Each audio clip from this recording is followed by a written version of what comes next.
Bienvenidos a este nuevo episodio de nuestro espacio digital de Frente con Óscar Ortiz. Vamos a conversar sobre un tema de mucha actualidad, el tema de la balanza de pago y su impacto en la economía cuando comienzan todos estos problemas de escasez de divisas.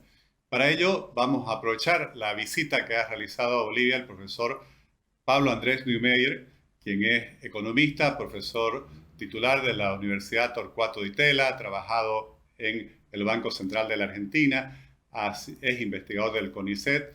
Sus investigaciones se han concentrado en temas como macroeconomía, desarrollo económico y finanzas internacionales, profesor visitante de renombradas universidades internacionales. Muchas gracias, profesor Neumeyer, por aceptar esta invitación. Muchas gracias por tenerme. Bueno, quería comenzar preguntándole, usted ha realizado un estudio muy importante y que se ha convertido en una referencia a nivel internacional sobre las crisis de las balanzas de pago.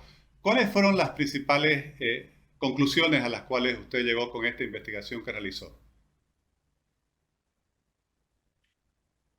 Bueno, la principal conclusión es que un sistema de tipo de cambio fijo en el cual el gobierno está endeudándose, está financiándose con el Banco Central que emite dinero, no es sostenible.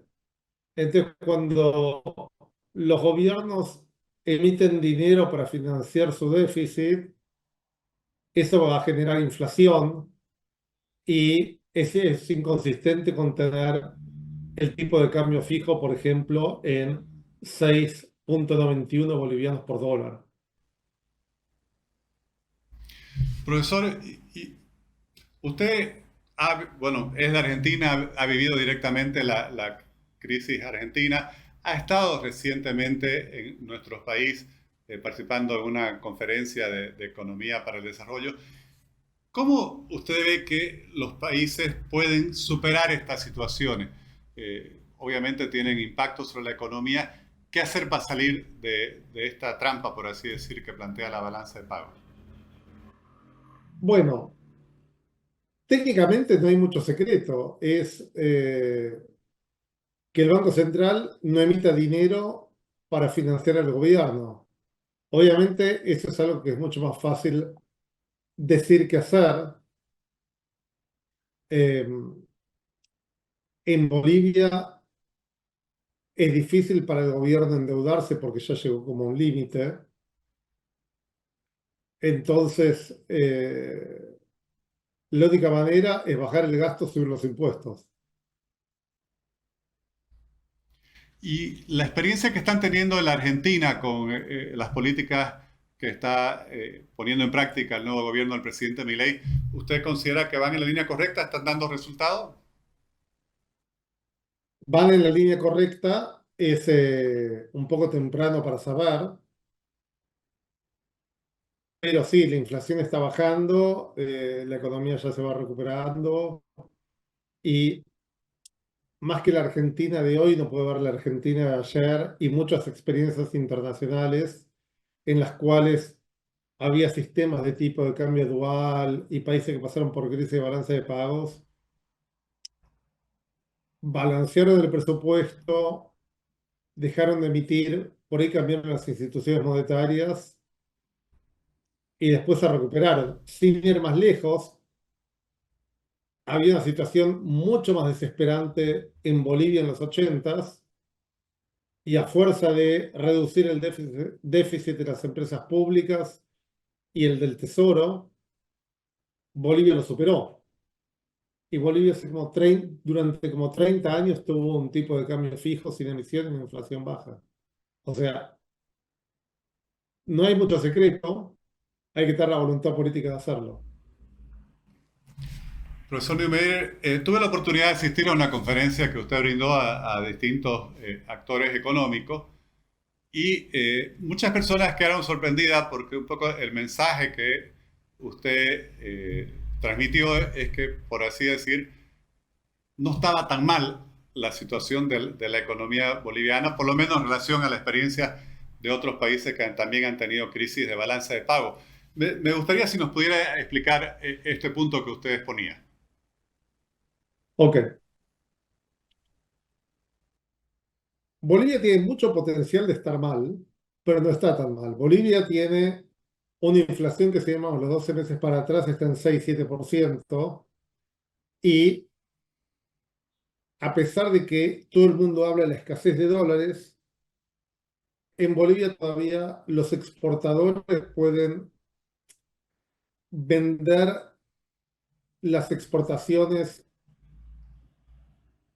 y quedarse con los dólares y vender los que necesitan para financiar la nueva producción al tipo de cambio de 10-11 bolivianos por dólar. Y los bancos le pueden vender esos dólares a gente para importar, y ahí hay un mercado que se junta. Y mi interpretación de la expresión "no hay dólares en Bolivia" es que a la gente le gustaría comprar muchos dólares a 7, pero no los puede comprar. Y con el dólar a 10 compra los que la oferta es igual a la demanda. Si la gente quisiera comprar más dólares a 10 de los que están ofreciendo los exportadores, el precio subiría. Y este es un sistema bueno porque básicamente mi interpretación es que en Bolivia hay algo parecido a un tipo de cambio flotante para todos los bienes excepto el gas y el petróleo. Entonces, eso es relativamente bueno, y hay una recesión en Bolivia porque el país exporta menos, está este déficit, la gente tiene miedo de que haya mucha emisión en el futuro, etcétera. Eh, pero Bolivia todavía no está tan mal. Imagínense que ahora Bolivia emite, la emisión de dinero en Bolivia es más o menos 3% del producto y el déficit es 12%. Entonces, puede ser que la emisión se multiplique por 4 si no hacen nada. Y eso quiere decir que la inflación se va a multiplicar por 4 o probablemente más. Eh, pero todavía no está ahí Bolivia. Si hacen un ajuste fiscal importante ahora, no va a haber una crisis como la de los 80, por ejemplo. Ni una crisis que ni cerca sea la de la Argentina 22-23. Solo tuvimos inflación de 200 y pico por ciento. Bolivia no está ahí. Y desde su experiencia, de este estudio que usted realizó sobre la experiencia de distintos países, distintas economías, ¿cómo juega el tiempo en cuanto a la necesidad de tomar estas medidas que usted recomienda? ¿Qué impacto tiene el tomarlas pronto o de dejar pasar el tiempo sin tomarlas? Bueno, cuanto antes mejor. Esto de financiar el déficit con emisión y dejar el tipo de cambio a 7 es como tener una enfermedad que uno no trata. Si uno no reduce el déficit, es como que te está tratando la enfermedad y uno va a desmejorar. Eh, y también siempre es importante tratar la fuente de la enfermedad y no los síntomas. Si uno, por ejemplo, quiere tratar el síntoma de que no hay, el gobierno no tiene dólares, forzando a los exportadores a que le vendan los dólares a un precio arbitrario, después asignando arbitrariamente quién puede comprar los dólares, o pone controles de precios para que no haya inflación, y hace todas estas cosas que tratan de lidiar con el síntoma, pero no con la fuente de la enfermedad, todo se hace peor. Básicamente, lo que hay que hacer es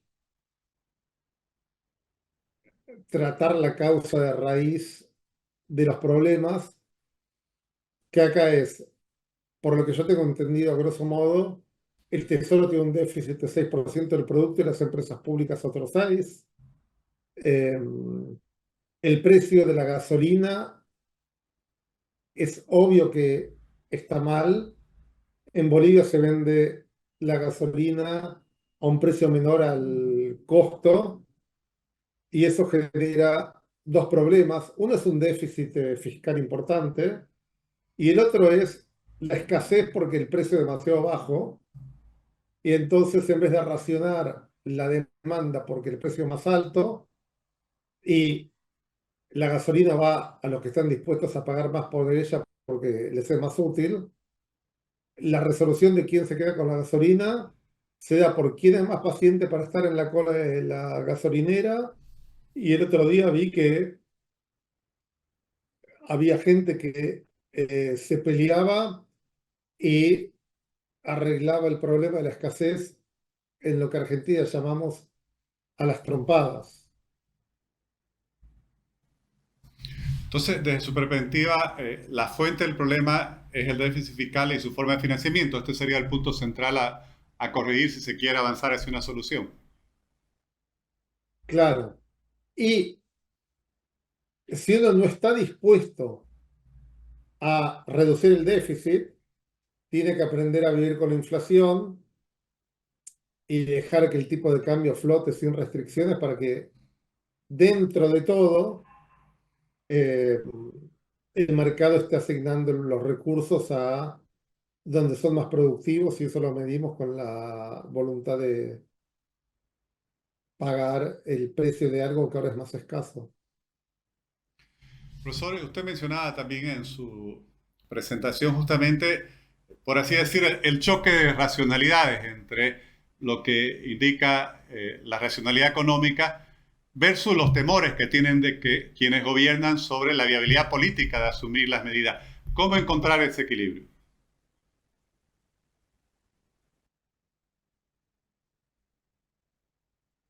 A mí me parece que es muy difícil y se necesita de valentía y de liderazgo, pero imagínense, por ejemplo, que el presidente de Bolivia o la presidenta de Bolivia se enfrenta a los votantes y les dice, miren, estamos en esta situación muy difícil, la causa de los problemas es el déficit y si seguimos así, corremos el riesgo de volver a la Bolivia de los ochentas, que es algo que nadie quiere. Para evitar eso y para retomar el camino del crecimiento, tenemos que tomar una serie de medidas que son muy simples de entender, que es que el gobierno no puede gastar más de lo que recauda. Y yo les propongo que para eso hagamos estas medidas. Vamos a subir el precio de la gasolina al precio que cubra los costos, lo mismo con Boliviana de Aviación. No puede ser que se vendan pasajes entre Tarija y La Paz por 300, creo que eran 350 bolivianos. Ese precio claramente hace que BOA pierda plata. Y así debe haber un montón de cosas. Yo no soy un experto en el presupuesto boliviano, pero el mensaje es claro, es decirle a la gente la verdad, aunque sea incómoda, y darle una esperanza y una vía para solucionar los problemas. Yo escuché cuando estuve en Bolivia gente que dice, bueno, podemos conseguir 1.000 millones de dólares.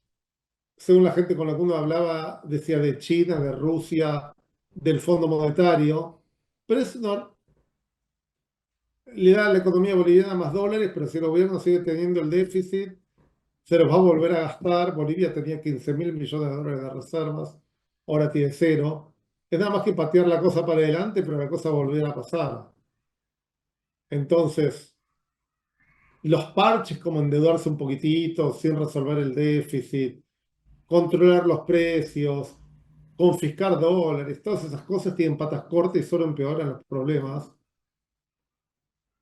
Y me parece que la gente se da cuenta de estas cosas